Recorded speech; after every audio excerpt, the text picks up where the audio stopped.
오늘 빌립보서 11번째 말씀입니다. 예수님으로 충분합니다라는 제목으로 같이 말씀을 나누고자 합니다. 정말 오랜만에 고등학교나 대학교 친구를 만나게 될 때가 있어요. 그런데 이 사람이 과거에 내가 알고 있던, 과거에 내가 경험했던 그 느낌과 그 모습과 전혀 다른 거예요.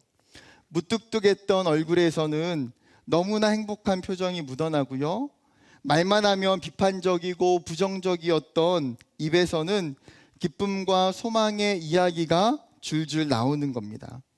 과거에 내가 알던 이 친구는 분명히 상황과 환경이 어려웠던 걸로 내가 기억하고 있는데 이 사람이 무엇 때문에 이렇게 기뻐하는지가 궁금하게 될 때가 있어요.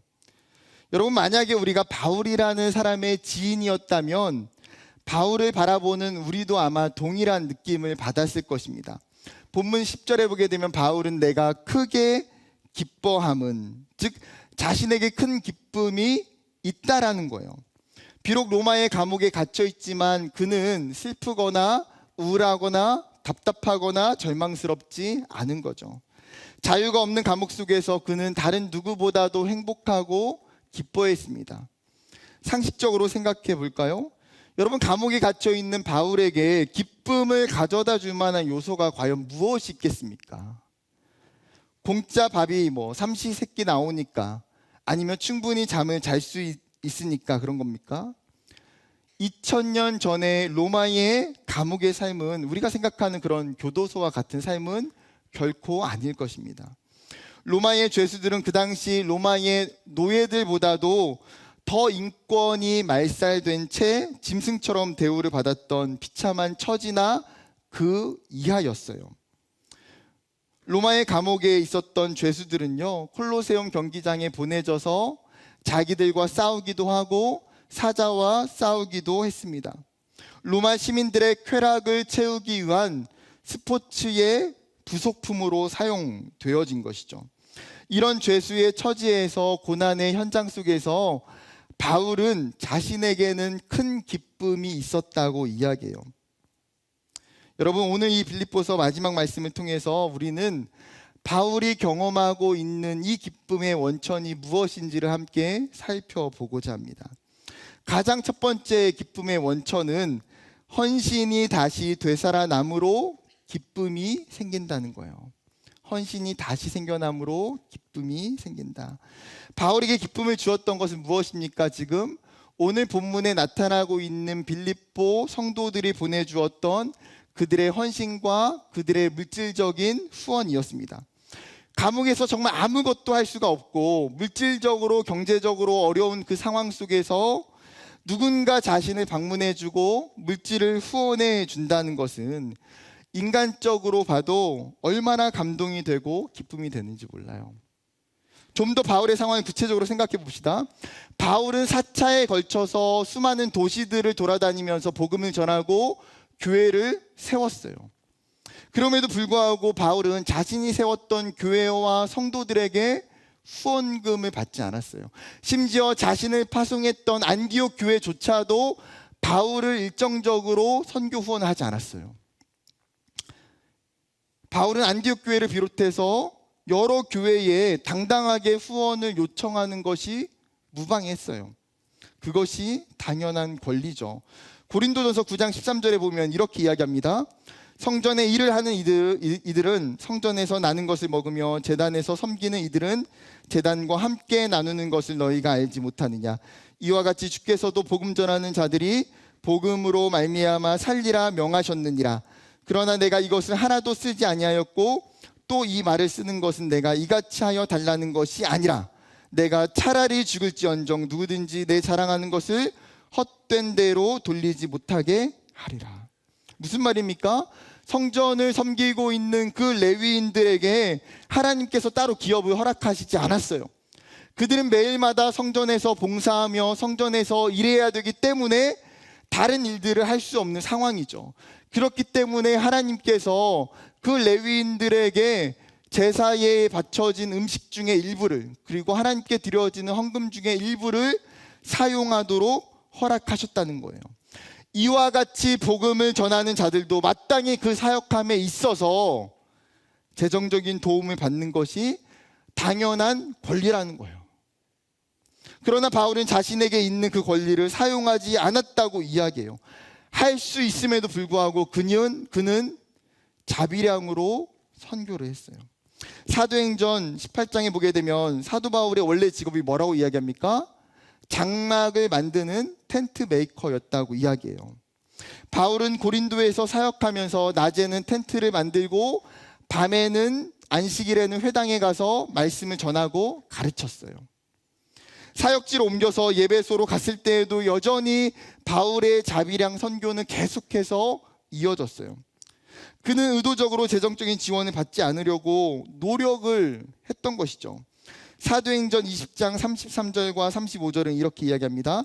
내가 아무의 은이나 금이나 의복을 탐하지 아니하였고 여러분이 아는 바와 같이 이 손으로 나와 내 동행들이 쓰는 것을 충당하여 범사에 여러분에게 모본을 보여준 바와 같이 수고하여 약한 사람들을 돕고 또 주 예수께서 친히 말씀하신 바 주는 것이 받는 것보다 복이 있다 하심을 기억하여야 할지니라.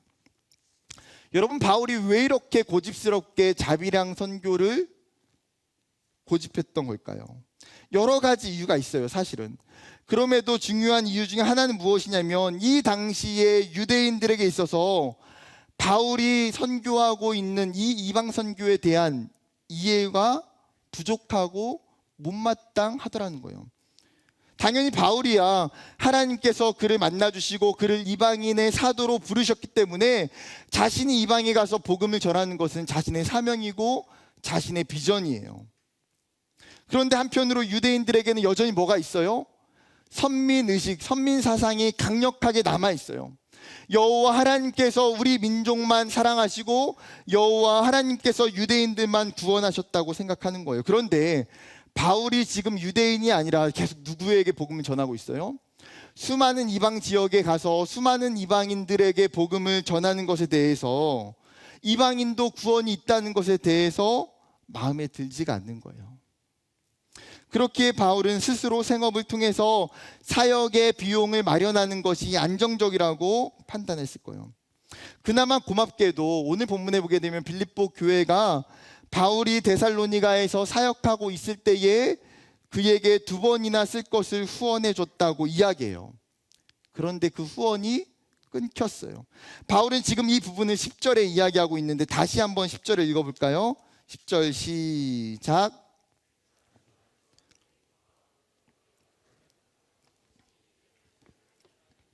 너희가 또한 이를 위하여 생각은 하였으나 기회가 없었느니라. 빌립보 교회가 후원이 멈춰진 것에 대해서 바울이 뭐라고 표현합니까? 이를 위하여 생각은 하였으나 기회가 없었느니라. 지금 바울은 빌립보 교회가 사랑이 없고 애정이 식었고 성의가 식었다고 이야기하지 않아요. 분명 너희가 어떤 어려움과 문제가 있기 때문에 생각은 하고 있고 마음은 있지만 기회가 없었다라고 이야기하고 있어요. 그런데 더 중요한 것은 무엇입니까? 그 앞부분에 있는 거예요. 이제 다시 싹이 나미니. 식물이 긴 겨울을 지나고 나서 봄이 될 때에 그 딱딱한 땅을 뚫고 새싹이 돋아나는 것을 보게 돼요. 싹이 나기 시작하면 금세 줄기가 나고 잎이 피어나고 나무가 크게 됩니다. 땅 속에 정말 아무것도 없는 것처럼 보였지만 그 싹을 통해서 얼마나 강력한 생명력이 그 안에 있는지를 보게 해줘요. 지금 바울이 빌립보 교회를 볼 때에 이 모습이 보이는 거예요. 새로운 생명, 새로운 움직임, 새로운 영적인 분위기가 피어나고 있음을 직감하게 돼요. 바울은 지금 빌립보 교회가 후원을 전달해 준 것 때문에 기뻐하는 것 아니에요. 그에게 더 큰 기쁨은 이 빌립보 교회 성도들이 하나님의 나라와 그 복음을 향한 이 운동을 다시 시작하는 것 때문에 훨씬 더 기쁜 거예요. 하나님 나라를 만들어가는 이 사역에 동참할 수 있는 영적인 동역자가 있기 때문에 행복하고 기쁜 거예요. 바울은 빌립보 교회 안에 있는 다시 피어나는 헌신, 다시 피어나고 있는 선교를 목격했던 것이죠. 간혹 우리가 교회를 섬기면서 사역을 하다 보면 지치고 힘들어서 멈추고 내려놓는 일들이 있어요. 목회자인 저도 너무나 많은 사역을 하다 보면 저도 지칠 때에는 내가 맡고 있는 사역들을 멈추고 내려놓게 돼요. 아마 대부분 다 비슷한 경험들이 있겠죠. 성경에 보게 되면 마가도 마찬가지예요. 예수님의 제자였던 마가가 아니라 바울과 함께 사역했던 마가 요한이에요. 마가 요한은 누굽니까? 바나바라고 하는 사람의 조카였어요. 덕분에 바울이 1차 전도 여행을 하게 될 때에 마가 요한이 함께 동역하게 돼요. 그런데 어떤 문제가 있는지 성경이 구체적으로 이야기하지 않지만 개인적인 이유 때문에, 개인적인 문제 때문에 밤빌리아의 버가에서 그가 선교 여행을 탈퇴하고 혼자 예루살렘으로 돌아오게 됩니다. 여러분 생각해 보세요. 선교지에서 같이 팀이 함께 사역을 하다가 갑자기 팀원 한 명이 도중 하차를 하고 오게 되면 팀에 좋지 않은 영향을 주는 것은요, 자명한 일이에요. 맡겨진 역할에 빵꾸가 나서 사역이 힘들어질 수 있고 팀의 분위기도 당연히 가라앉을 수 있어요. 이 문제로 인해서 바울과 바나바가 나중에 2차 전도여행을 갈 때에 심히 다투고 결별하게 돼요. 바울은 마가에 대해서 실망하고 그에게 있었던 신뢰를 완전히 잃어버렸기 때문에 동역자로 받아줄 수가 없는 거예요. 결국은 바울은 실라를 데리고 소아시아로 떠났고요, 바나바는 마가를 데리고 구브로로 떠납니다. 어떻게 보게 되면 바울과 마가의 그 관계와 사역은 완전히 깨지고 어긋난 것처럼 보여져요. 그런데 너무나 놀라운 것은 나중에 시간이 지나서 바울이 다시 마가를 인정하게 돼요. 선교 사역과 복음 전파의 일을 포기하고 떠나버렸던 마가의 삶에 다시 복음의 불이 붙기 시작하고 그가 하나님 나라와 선교를 위해서 헌신하는 삶을 살아가자 바울이 그를 동역자로 인정해줘요. 그래서 나중에 바울이 마가를 뭐라고 부릅니까? 나의 일에 유익한 자, 내 아들 마가라고 부르게 돼요. 여러분, 바울의 입장에서 마가를 볼 때마다 생각나는 그 장면은 뭘까요? 그 기억은 뭘까요? 선교와 전도를 포기하고 도망쳐 버렸던 그 모습. 그런데 그 마가의 모습에서 다시 선교의 전도의 싹이 돋아나서 예수 그리스도께 헌신하는 그 모습, 이것을 볼 때의 바울은 말할 수 없는 감동과 기쁨이 체험되는 거예요. 사랑하는 여러분, 이제 우리의 이야기로 돌아와 봅시다. 아마 많은 청년들이 하나님의 나라와 복음을 위해서 헌신하고 수고했던 경험들이 있을 거예요. 때로는 찬양팀으로, 리더로, 주일학교 교사로, 임원으로, 때로는 나의 물질을 통해서 나에게 주신 달란트와 재능과 은사를 통해서 나의 많은 시간을 통해서 하나님을 위해서 살았던 시간들이 우리 안에 분명히 있을 거예요. 그러나 지금은 어떻습니까? 내가 경제적으로 상황이 팍팍해서 나에게 집중된 삶 때문에 내 마음에 여유가 없음으로 인하여서 체력과 시간의 한계 때문에 나의 직장과 나의 꿈에 대한 욕심 때문에 하나님 나라와 복음을 위한 신앙의 마라톤과 그 경주를 우리가 멈추어 서 있는 것은 아닙니까? 여러분, 이제는 어쩌면 더 이상 내가 코로나 때문에 못한다, 코로나가 나를 멈춰 세웠다라고 핑계를 할 수도 없어요. 이제는 어느 부분, 대부분 다 정상 궤도 안에 돌아와 있어요. 어쩌면 그 궤도 속에서 나만 빠져 있을 수 있는 거예요. 여러분, 하나님이 2023년 가운데에 우리에게 원하시는 것이 있다면 오늘 이 빌립보 교회 공동체의 이 모습이에요. 우리의 삶과 우리의 신앙 속에 다시 싹이 피어나는 것, 다시 시작되는 하나님의 은혜와 다시 시작되는 하나님의 역사하심. 나의 물질을 하나님의 나라를 위해서 사용하며 이웃과 사람들을 돕는 일에, 나에게 주신 직장과 물질과 재물과 달란트를 통해서 누군가를 섬기고 회복하는 일에, 나의 시간과 땀 흘림을 통해서 누군가를 가르치고 공동체를 세우는 그 일에, 여러분, 우리의 헌신과 사역과 수고와 섬김이 다시 싹이 나게 되기를 주님의 이름으로 간절히 축복합니다. 바울은 이 빌립보 교회가 전해준 물질이 단순히 돈이라고 헌금이고 후원이라고 이야기하잖아요. 18절에 무엇이라고 말합니까? 그것은 하나님이 받으실 만한 향기로운 제물, 그것은 하나님이 기뻐하시는 것이라고 분명하게 이야기해요. 여러분, 이 표현은 레위기에서 사람들이 제사를 드리며 제물을 바칠 때에 사용되는 표현이에요. 즉, 이 헌신과 이 섬김과 이 사랑이 단순히 인간적인 차원에서 후원하는 것이 아니라 이것이 뭐라는 거예요? 하나님께 드려지는 것, 하나님이 받으시는 향기로운 제물과 같다는 거예요. 하나님께서 그 제물을 기쁘시게 받으셨던 것처럼 우리의 헌신과 우리의 섬김을 기쁘시게 받으신다는 거죠.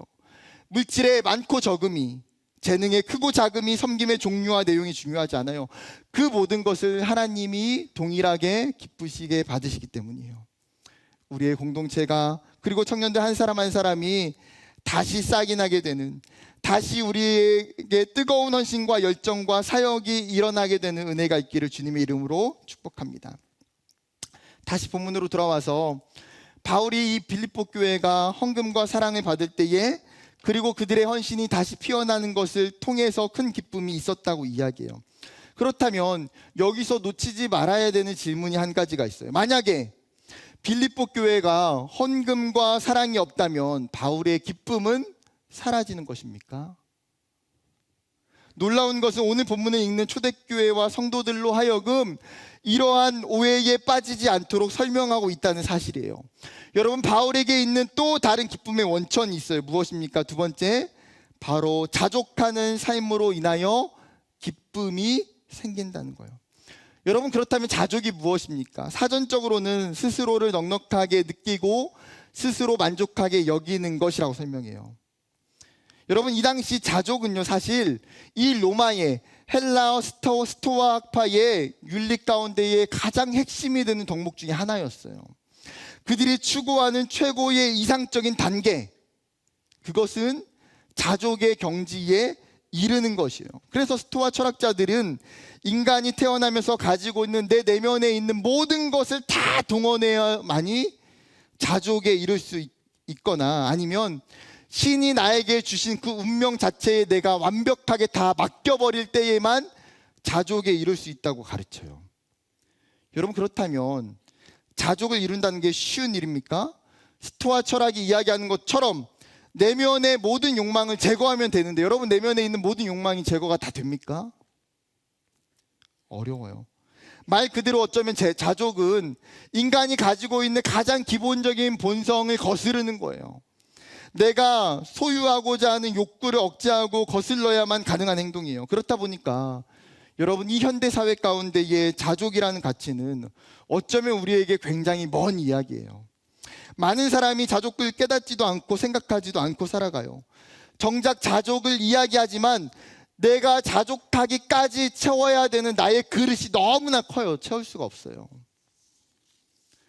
토마스 왓슨이 자신의 책에서 자족을 표현하면서 그렇게 말해요. 벌은 꽃의 꿀로 만족하며 황소는 들판의 풀로 만족합니다라고 비유해요. 맞는 것 같아요. 여러분, 온 산과 들에 맛있는 것이 얼마나 많이 있어요. 벌은 자유롭게 날아서 그 어디든지 갈 수 있고 그 어떤 것이든지 먹을 수 있어요. 그런데 벌은 꽃에 있는 꿀로 만족하고 살아요. 황소도 들판에 이름이 없는 풀들로 자신의 배를 채우는 것으로 충분해요. 그런데 이 글을 읽으면서 제 머리에 스치는 질문이 있었어요. 왜 인간은 주어진 것에 만족하지 못하는 걸까? 어쩌면 그것이 우리를 행복하지 못하게 만드는 중요한 요소이지 않을까요? 결국 자족함이 없으면 죄에 빠질 수밖에 없어요. 자족함이 없으면 세상의 소용돌이 속에서 끊임없이 계속 살아갈 수밖에 없어요. 여러분, 성경에 있는 아담을 생각해 보세요. 아담은 에덴 동산에서 모든 것을 다 누리고 가능한 사람이에요. 모든 동물들에게 자신이 이름을 지어주고 모든 식물과 열매를 다 마음껏 먹을 수 있었어요. 그런데 아담이 훈련하지 못했던 한 가지가 있었어요. 바로 자족함.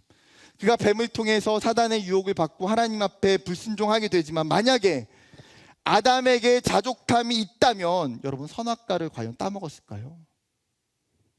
아니요. 나는 지금 내가 에덴 동산에서 너무나 만족스럽고 너무나 행복하고 충분하기 때문에 내가 하나님처럼 되고자 하는 욕심을 낼 필요가 없는 거예요. 반대로 욥은 어떻습니까? 자신의 자녀와 자신의 모든 소유를 다 잃어버리는 고난을 당했음에도 불구하고 그는 결코 하나님을 원망하지 않아요. 왜요? 그에게는 하나님에 대한 믿음, 하나님을 향한 자족하는 신앙이 있었기 때문이에요. 그가 고백하는 것이 무엇이에요? 주신 이도 하나님이시고 거두시는 이도 여호와이시다. 나에게 복을 주시는 것도 여호와이시고 또한 그분께서 나에게 화도 내릴 수 있다는 거죠. 그러면 바울은 어떻습니까? 로마의 감옥에 갇혀 있고 수년간 감시를 당하며 가택연금을 당하고 있어요. 자유를 누리지 못하는 상황이에요. 자신이 로마에 오고자 했던 목적과 지금 너무나 멀리 떨어져 있는 그 상황 아닙니까? 그런 자신의 삶을 돌아보면서 바울은 마치 롤러코스터와 같다고 이야기해요. 11절 12절 다시 한번 읽어보면, 내가 궁핍함으로 말하는 것이 아니니라 어떠한 형편에든지 나는 자족하기를 배웠노니 나는 비천에 처할 줄도 알고 풍부에 처할 줄도 알아 모든 일 곧 배부름과 배고픔과 풍부와 궁핍에도 처할 줄 아는 일체의 비결을 배웠노라.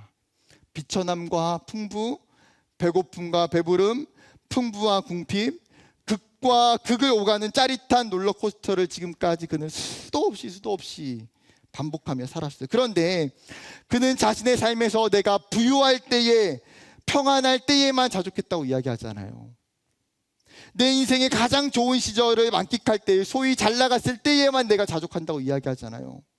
오히려 인생의 밑바닥을 칠 때에도, 정말 끝없는 하간 곡선에 있었을 그때에도 어떠한 형편에서든지 똑같이 나는 자족할 수 있었다고 고백해요. 우리는 자족이 나의 상황과 환경에 있어서 목표를 이룸에 있어서라고 이해했는데 바울의 개념은 전혀 다른 거예요. 그러면서 11절과 12절에 놓치지 말아야 되는 중요한 단어가 있어요. 반복되는 중요한 단어가 뭡니까? 배웠노니라고 맨 마지막에 다 똑같이 이야기해요. 그는 어느 순간에 갑자기 내가 자족하게 돼버린 게 아니에요. 내가 예수를 믿고 믿음의 어느 정도 경지에 이르니까 그 경지 때문에 내가 자족하게 됐다는 게 아니에요. 오히려 그 반대예요. 수많은 상황 속에서, 수많은 환경 속에서 내가 끊임없이 자족하기를 배웠노니, 다른 표현으로 번역하면 훈련하였다라. 한글 번역은 배웠노라라고 같은 단어를 번역하지만 헬라어 단어는 사실 달라요. 11절 단어는 헬라어로 만나노라는 단어예요. 경험을 통해서 배우고 습득하는 것, 삶을 통해서 훈련한다라는 의미예요. 그리고 12절 헬라어는 미에오라는 단어예요. 성스러운 비밀을 가르치다, 혹은 낮은 단계에서 높은 단계의 영적인 신비를 배우다라는 뜻이에요. 즉 무슨 말입니까? 바울은 자신이 자족함을 들었다, 깨달았다, 알았다라고 하잖아요. 그는 정확하게 자족함을 배웠다라고 표현해요. 즉 바울 또한 자신 안에 이 자족의 신앙이 생기기까지 끊임없이 수많은 연습과 노력을 했다는 거예요. 내가 자족하기까지 나의 필사적인 의지와 수많은 시간이 필요했다는 거예요. 여러분, 우리가 어떠한 음식을 아는 것과 그 음식을 요리하는 것이 전혀 다르잖아요. 마찬가지로 자족함이 무엇인지를 아는 것과 그 자족함을 사는 것, 자족이라는 이 음식을 내가 요리할 수 있는 것은 전혀 다른 문제예요. 여러분, 착각하면 안 돼요. 내가 자족을 알기 때문에 내가 자족함을 사는 삶을 살고 있는 건 아니에요. 그런데 우리는 자족함에 대해서 전혀 배우고 훈련하지 않고 살아가요. 나에게 있는 이 욕망을 멈추고 싶은 마음이 없기 때문에. 그러면 언제쯤 자족하며 살고 싶어 합니까? 인생을 다 살아나고 나서 70, 80쯤 되면. 솔로몬 왕이 자신이 왕으로서 모든 것을 다 가지고 누리고 난 이후에 헛되고 헛되니 모든 것이 헛되다라고 말하고 싶은 것 아닙니까? 여러분, 그러면 우리의 인생과 우리의 신앙은 너무나 늦어요. 지금 이 청년의 때부터 우리에게 너무나 필요한 요소가 자족함이에요. 그리고 이것은 절대 자동적으로 생겨나지 않아요. 지금부터 오랜 시간을 걸쳐 훈련해야지만이 내 삶에도 자족함의 신앙이 생겨나는 거예요. 그러면 자연스럽게 이런 질문이 생길 수밖에 없어요. 내 삶은, 내 인생은 내세울 것도 없고 소유도 없는데 어떻게 내가 자족할 수 있을까요? 여러분, 바울은 오늘 본문에서도 명확하게 이야기하는 것이 무엇입니까? 나의 상황과 환경, 나의 열매와 결과 때문에 자족한다고 이야기하지 않아요. 그는 빌립보서 3장에서도 내가 예수 그리스도를 만나고 나서 자신의 삶에 있는 모든 것을, 내가 자족할 수 있는 세상적 요소들을 오히려 배설물과 같이 다 버리고 내려놓았다라고 이야기해요. 그리고 나서 그가 붙들었던 것은 딱 한 가지밖에 없어요. 예수 그리스도를 아는 지식이 내 삶의 가장 고상합니다. 즉 바울은 인간의 참된 만족이 예수 안에 있음을 깨달았어요. 자신에게 주는 참된 기쁨과 소망과 만족은 예수님이 주시는 것임을 그가 명확하게 체험했어요. 세상의 물질을 많이 소유한다고 해서, 나의 꿈을 이룬다고 해서, 내가 원하는 것을 성취한다고 해서 자족하지 않아요. 우리는 오직 예수 그리스도로 인해서 자족할 수 있어요. 튠리안 차바진 목사님이 쓴 지저스 올, 예수로 충분합니다에서 자신의 삶에서 경험했던 가장 중요한 공식을 이렇게 설명해요. Jesus plus nothing equal everything. 예수의 다른 무엇인가를 더 이상 추가하지 않았는데도 그것만으로 모든 것이 충분하다는 거예요. 자신의 삶에 예수 그리스도만 붙들어도 충분하다는 거예요. 아니요, 충분한 정도가 아니라 예수 그리스도가 있을 때 내 삶에 충만이에요. 이것이 어떻게 가능합니까? 골로새서 1장 19절은 이렇게 이야기해요. 아버지께서 모든 충만으로 예수 안에 거하게 하시고, 하나님의 모든 충만이 어디 안에 있어요? 예수 안에 있다는 거예요. 예수님이 온 충만함의 근원이 되세요. 예배소서 3장 8절도 보면, 모든 성도 중에 지극히 작은 자보다 더 작은 나에게 이 은혜를 주신 것은 측량할 수 없는 그리스도의 풍성함을. 여러분, 그리스도에게 뭐가 있다고요? 측량할 수 없는 풍성함이 있다는 거예요. 왜요? 그분이 우리의 죄를 대속하셨고 우리에게 새 생명을 주셨어요. 그분이 우리를 하나님의 자녀로 삼으셨고 우리를 의롭다 하셨어요. 그분이 우리에게 참된 소망과 기쁨이 되시기 때문이에요. 여러분, 그렇기 때문에 다윗이 시편 23편 1절에서 고백하는 것이 무엇이에요? 여호와는 나의 목자시니 내게 부족함이 없으리로다. 여러분, 다른 것이 있기 때문에 부족함이 없다라고 이야기하지 않아요. 다윗이 부족함이 없는 것은 무엇입니까? 여호와 하나님이 자신에게 있기 때문에. 여러분, 그분은 우리의 필요를 아시는 분이에요. 우리의 꿈과 비전도 아시는 분이에요. 우리의 사명과 목적도 잘 아시는 분이에요. 그렇기 때문에 그 하나님의 섭리하심과 그 하나님의 신실하심을 믿는 성도는 자족함이 가능해져요. 청교도 목사였던 토마스 왓슨이 쓴 자족하는 법이라는 책이 있어요. 제가 이번 주 설교를 준비하면서 읽으면서 참 은혜를 많이 받았던 책이에요. 책에 있는 한 단락을 그대로 인용하고자 합니다. 그리스도 안에는 형언할 수 없을 만큼 충만함과 감미로움이 있습니다. 우리의 모든 상상력을 최대한 동원해도 예수 그리스도 안에 담긴 보화를 측량하기에는 턱없이 부족합니다. 그런데 이런 그리스도를 받은 우리가 만족하지 않을 수 있겠습니까? 그리스도인은 모든 것을 잃어도 그리스도 한 분만으로 필요한 모든 것을 손에 넣었습니다.